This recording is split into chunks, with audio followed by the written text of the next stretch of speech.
है जो सीधे सामने आ रही है लेबनान की स्टेट मीडिया के हवाले से। दावा किया जा रहा है कि इजरायल के हमलों में 3 पत्रकारों की मौत हो गई है। इसके अलावा बताया यह भी गया कि पूर्वी लेबनान में हुए हमले में कई लोगों के घायल होने की भी खबर है। तस्वीरें आप देखिए, वहां से घायल जो शव है उनको ले जाया जा रहा है। अस्पतालों में लोगों को भर्ती कराया गया क्योंकि इजरायल की दहशत वहां पर फैलती हुई दिख रही है। कई हमले अब तक इजरायल की ओर से लेबनान के इलाकों में किए जा चुके हैं, खासतौर पर दक्षिणी लेबनान और उसके अलावा पूर्वी लेबनान। ये 2 ऐसे क्षेत्र हैं जहां पर इजरायल लगातार हमले कर रहा है।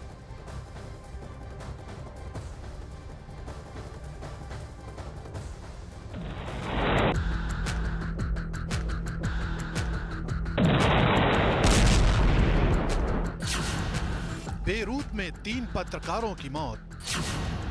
आईडीएफ के हमले में गई पत्रकारों की जान। इजरायली एयर स्ट्राइक में हुई मौत। इस वीडियो को देखिए। दावा किया जा रहा है कि यह वीडियो पत्रकारों पर हुए हमले का है। बिल्डिंग टूट चुकी है, गाड़ियां धूल से भर चुकी हैं। लेबनान की सरकारी मीडिया का दावा है कि इजरायल के इस हमले में 3 पत्रकारों की मौत हो गई है। दावा यह है कि इजरायली सैन्य विमानों ने सीरियाई बॉर्डर के पास सुबह 3:30 बजे इस हमले को अंजाम दिया। लोकल मीडिया रिपोर्ट्स के मुताबिक हवाई हमला लेबनान की राजधानी से लगभग 50 किलोमीटर दूर दक्षिण में हसबाया के एक होटल में हुआ। एनएनए के मुताबिक बेरूत के दक्षिणी इलाके में इजरायली फाइटर जेट्स ने 2 बिल्डिंगों को निशाना बनाया, जिससे आग लग गई और पूरे इलाके में धुएं की चादर फैल गई। गुरुवार को बेरूत के दक्षिण में इजराइल ने 12 स्ट्राइक की। जहां पर यह अटैक हुआ वहां न्यूज 18 इंडिया के रिपोर्टर रिफत अब्दुल्ला भी मौजूद थे। खुद सुनिए रिफत से हमले की कहानी।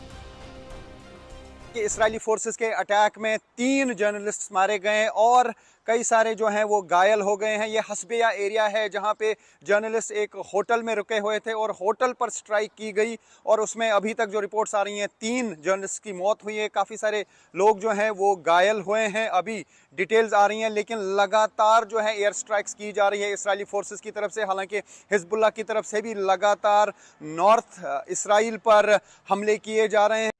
इजरायली सेना के अरबी भाषा के प्रवक्ता अविचाई अदराई ने एक पोस्ट में कहा, आप हिजबुल्लाह से संबंधित साइटों के पास स्थित हैं, जिन्हें इजरायली रक्षा बल आने वाले दिनों में निशाना बनाएंगे। सिर्फ यही नहीं, बेरूत में कई जगह इजरायली फोर्सेस की एयर स्ट्राइक का दावा किया जा रहा है। दावा यह भी है कि गुरुवार रात हुए हमले में करीब 30 लोगों की मौत हुई और करीब 60 लोग घायल हो गए। एयर स्ट्राइक 3 इमारतों को निशाना बनाकर की गई, लेकिन धमाका इतना जोरदार था कि करीब 15 बिल्डिंगों को नुकसान पहुंचा। इजराइल की एयर स्ट्राइक लेबनान के सबसे बड़े सरकारी अस्पताल रफीक हरारी के ठीक बाहर हुई, जिसकी वजह से अस्पताल को नुकसान पहुंचा। के रफीक हरारी हॉस्पिटल के बाहर जोरदार एयर स्ट्राइक्स हुई। इस्राएली फोर्सेस ने एयर स्ट्राइक्स की, 3 बिल्डिंग्स को तबाह कर दिया गया और उसकी वजह से इस हॉस्पिटल को भी नुकसान पहुंचा है। काफ़ी सारे कांच टूटे हैं और मैं दिखाने की कोशिश करूंगा कि किस तरीके का डैमेज यहां हॉस्पिटल को भी हुआ है। तो ये आप देख सकते हैं, ये हॉस्पिटल का जो एरिया है जो फेस कर रहा है उन बिल्डिंग्स को। तो ये आप देख सकते हैं कि हॉस्पिटल को भी यहाँ पे डैमेज हुआ है और हॉस्पिटल अथॉरिटीज़ यही कह रही हैं कि उनको लग रहा है कि कहीं हॉस्पिटल्स भी टारगेट ना हो। अब समझिए कि आखिर क्यों इजराइल ने पत्रकारों को निशाना बनाया। अल मायादीन बेरूत शहर में स्थित एक लेबनानी पैन अरब सैटेलाइट न्यूज चैनल है। इजराइल इसको हिजबुल्लाह का माउथपीस भी कहता है। पिछले साल से जारी युद्ध में अल मायादीन ने गाजा में जारी मानवीय संकट और इजराइल युद्ध अपराधों की रिपोर्टिंग की है, जिसके चलते इसके पत्रकार भी इजराइल के निशाने पर रहे हैं। 7 अक्टूबर के बाद से इजरायली हमलों में कम से कम 70 से ज्यादा जर्नलिस्ट मारे जा चुके हैं। यही नहीं, इजराइल ने अरब के 6 पत्रकारों को आतंकवादी भी घोषित किया है। इजराइल की ओर से दावा किया गया है कि डॉक्यूमेंट्स और दूसरे खुफिया सबूतों से पता चला है कि ये सभी फिलिस्तीनी लोग हैं। इनमें से 4 पर हमास से जुड़े होने का आरोप है, जबकि 2 के फिलिस्तीनी इस्लामिक जिहाद से जुड़ने के आरोप हैं।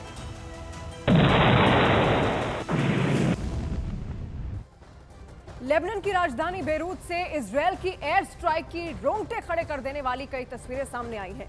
ये स्ट्राइक बेरूत के दक्षिणी इलाके में की गई। दावा किया जा रहा है कि इजरायल की तरफ से इस दौरान 12 हमले किए गए और तस्वीरों में आप देख सकते हैं कि इजरायल की ये एयर स्ट्राइक कितनी भयानक रही होगी। बेरूत इजरायल की तस्वीर हम लगातार आपको दिखा रहे हैं। बेरूत से लेबनान में लगातार कई सारे हमले इजरायल की ओर से किए गए और अब तक काफी नुकसान यहां पर लेबनान को पहुंच चुका है और इस बीच जो तस्वीरें वहां से सामने आ रही हैं वो बेहद भयानक है, डराने वाली है और वहां पर भी लोग अब दहशत में हैं क्योंकि कब किस वक्त इजरायल हमला कर दे वहां के लोगों को यह भी नहीं मालूम।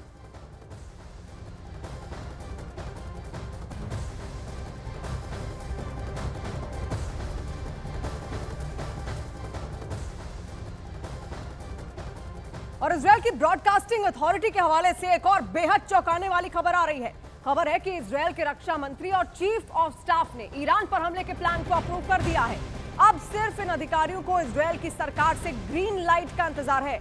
आईबीए के हवाले से खबर ये सामने आ रही है कि अब किसी भी वक्त ईरान पर हमला बोला जा सकता है, जिसकी तैयारी लंबे वक्त से इजरायल यहां पर कर रहा था, लेकिन क्योंकि बीच में अमेरिका का दखल था तो उसके कदम कुछ पीछे जरूर हुए, लेकिन अब यहां पर हरी झंडी मिलती हुई दिख रही है और कोई भी वो वक्त हो सकता है जब इजरायल ईरान पर यह हमला कर दे, क्योंकि इससे पहले ईरान ने इजरायल पर जिस तरीके से हमला किया है उसके बाद से लगातार इजरायल अब इंतजार कर रहा है अपनी बारी का।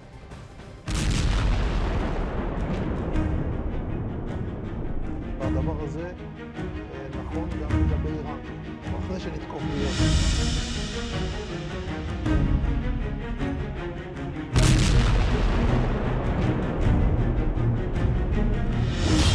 ईरान पर हमले का ब्लूप्रिंट तैयार, इजराइल का प्लान बी रेडी, मिलने वाला है ईरान पर हमले का green signal.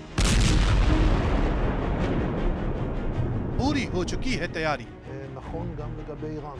Plan be ready हो चुका है। גם במדינת ישראל.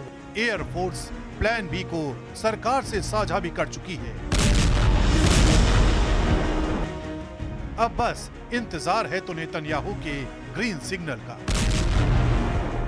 इजराइल की ब्रॉडकास्टिंग एजेंसी ने बाकायदा इस बात का ऐलान किया है कि इजराइल के रक्षा मंत्री और इजराइल के चीफ ऑफ स्टाफ ने ईरान पर हमला करने के एयरफोर्स के प्लान को मंजूरी दे दी है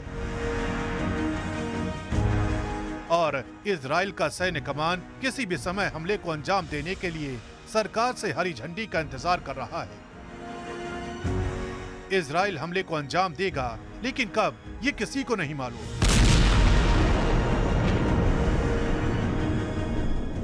इजराइल के रक्षा मंत्री योव गैलेंट अभी गुरुवार को ही हेत्जेरिम एयरबेस पर पायलटों को संबोधित कर रहे थे और उसी दौरान योव गैलेंट ने कहा कि ईरान पर हमले के बाद सबको पता चलेगा कि उनकी तैयारी कितनी मजबूत थी। योव गैलेंट ने एयर क्रू से बातचीत करते हुए ये भी दावा किया कि उनका हमला जंग के हालात में उनकी तैयारी और ट्रेनिंग को दुनिया को दिखाएगा। בחיל האוויר יש מרכיב מפתח בתוך העניין הזה, וכל מי שינסה לפגוע בנו ייפגע, והדבר הזה נכון גם לגבי איראן. ואחרי שנתקוף באיראן, एक तरफ इजराइल ईरान पर हमले की प्लानिंग में बिजी है तो दूसरी तरफ इजरायली फोर्स ईरान के मिलिशिया के लिए काल बन चुकी है। साउथ लेबनान के एतारान इलाके में आईडीएफ ने हिजबुल्लाह के खतरनाक फोर्स के रदवान के कमांडर को मार गिराया है। सीना के मुताबिक अब्बास अदनान इजराइल के सैनिकों और इजरायली शहरों पर कई रॉकेट हमलों के लिए जिम्मेदार था। इस वीडियो को देखिए, ये वीडियो आईडीएफ ने जारी किया था। इजरायली सेना ने दावा किया कि उसने साउथ लेबनान में हिजबुल्लाह की एक बड़ी सुरंग को नेस्त नाबूद कर दिया। आईडीएफ ने सुरंग को नष्ट करने के लिए 100 टन से भी ज्यादा बारूद का इस्तेमाल किया। आईडीएफ ने कहा कि सुरंग का इस्तेमाल हिजबुल्लाह की रदवान फोर्स कर रही थी। आईडीएफ को पिछले हफ्ते की शुरुआत में ही इस सुरंग की जानकारी मिली थी। अब आईडीएफ की ओर से जारी की गई फुटेज को देखिए। इस सुरंग को आईडीएफ जमींदोज कर चुका है। 98 डिवीजन के कमान के तहत पैरा ट्रूपर्स ब्रिगेड यालहोम यूनिट और उत्तरी कमांड कॉम्बैट इंजीनियरिंग यूनिट ने दक्षिणी लेबनान में 250 मीटर भूमिगत आतंकी बुनियादी ढांचे को नष्ट किया। सुरंग कंक्रीट की बनी हुई थी और आईडीएफ का दावा है कि इसका इस्तेमाल हिजबुल्लाह की रदवान फोर्स कर रही थी। सुरंग में रदवान के लड़ाकों के युद्ध से जुड़े सामान भी रखे हुए थे।